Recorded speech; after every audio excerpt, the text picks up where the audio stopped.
Hello there, welcome to Wumpercraft, and what have we got for you today? Well, we have a new series, and this is to celebrate 1 million views on my channel. That's crazy, it's not to celebrate 1 million views on my channel actually, I just realised. That was completely spontaneous, and it's just a random series that I just decided to create. But thank you for 1 million views on my channel anyway. But today we are going to be looking at this. Now this is basically...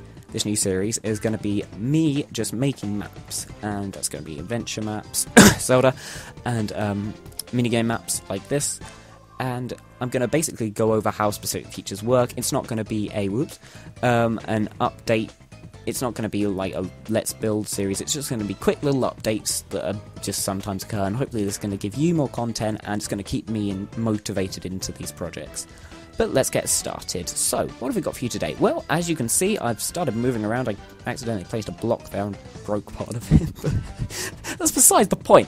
But let's just go into game mode 1, because that will cancel all of this out, and just go over here, just break this block, because we don't want all these bugs.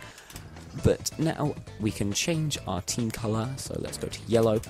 And as you may know, if you're a Crash Bandicoot fan, this is very similar to the game mode in Crash Bash, which was a party game released, I don't know when, at some point, called Pogo Panic. And what this is it's a party game mode where you basically do what I'm doing now, and wherever you walk, you cover tiles with your colour. And basically you can bank that colour and then it resets.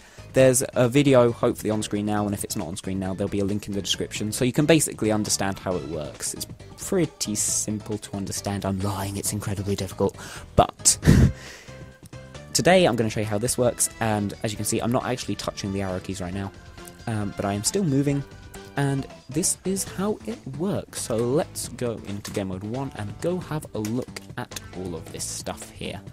In this series I don't actually have a name for it yet, so if you have any suggestions be sure to leave them as a comment, and I will choose the best one, and that will be the title for this series. But anyway, let's have a look at these. So, how does this work? We have 2 scoreboards for this, and one of them is, there we go, scoreboard objectives list, and we've got one X scoreboard and one Z scoreboard. Now X is going to be the variable that is controlling where the player is vertically, and Z is going to be the variable controlling where the player is horizontally. It might become clearer later, but hopefully I'm like editing diagrams on screen right now to show you how this works. But let's go and look at all these command blocks, lovely command blocks. So, here we have a command which is scoreboard players remove at A, and then it's got some random parameters, Z1.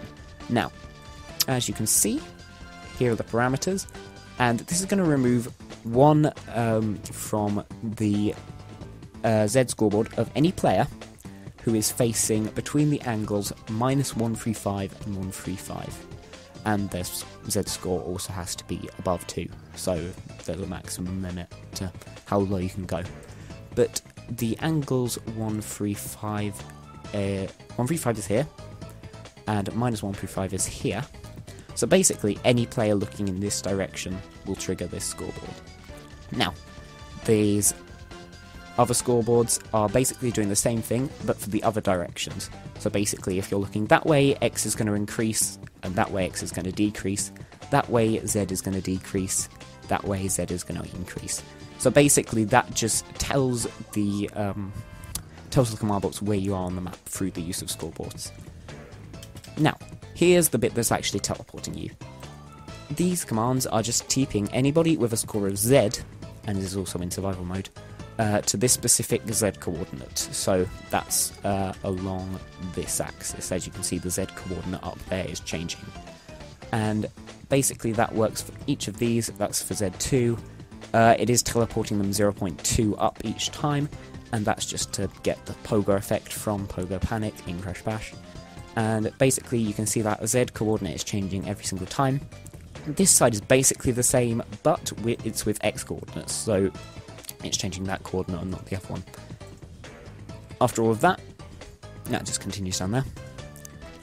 And after that, we have these four, and all these four are doing is it's executing a command at anybody on Team Yellow, and it's a clone command. And what that clone command is going to do, you can see that command down there, it's going to clone this block right here, and it's going to clone it under their feet. So basically wherever they're standing after they've been teleported.